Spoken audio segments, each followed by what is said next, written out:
বন্ধুরা, দেখো আজকে আমি একটা হেয়ার প্যাক বানাচ্ছি। এখানে আমি নিয়ে নিয়েছি খুদখুশির পাতা, টক দই, গোলাপ জল আর নিয়ে নিয়েছি একটা হেয়ার সিরাম দিয়ে আমি ভালো করে এটাকে মিশ্রণটাকে করে নিলাম। দেখো মিশ্রণটা রেডি হয়ে গেছে। সরি।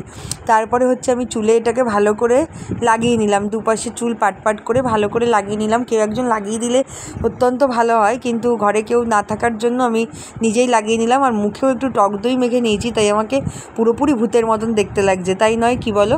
আর দেখো ভালো মতন লাগানো হয়ে গেছে। বিশেষ করে চুলের গোড়ায় গোড়ায় দেবে ভালো করে, যাতে ভেতরে স্ক্যাল্পে লাগে, তাহলে চুলে ভালো হবে, চুলের ড্যামেজটা পূরণ হবে। আর দেখো ভালো করে লাগানোর পর আমি তারপরে স্নান করে 1 ঘন্টা রেখে স্নান করে নিয়েছিলাম শ্যাম্পু দিয়ে, তারপর চুল শুকিয়ে নিলাম। এই দেখো চুলটা পুরো শুকিয়ে গেছে। কেমন লাগছে অবশ্যই কমেন্ট করে জানিও। তবে আমার তো খুব ভালোই লেগেছে প্যাকটা, তোমরা অবশ্যই বাড়িতে ট্রাই করো। Bye bye.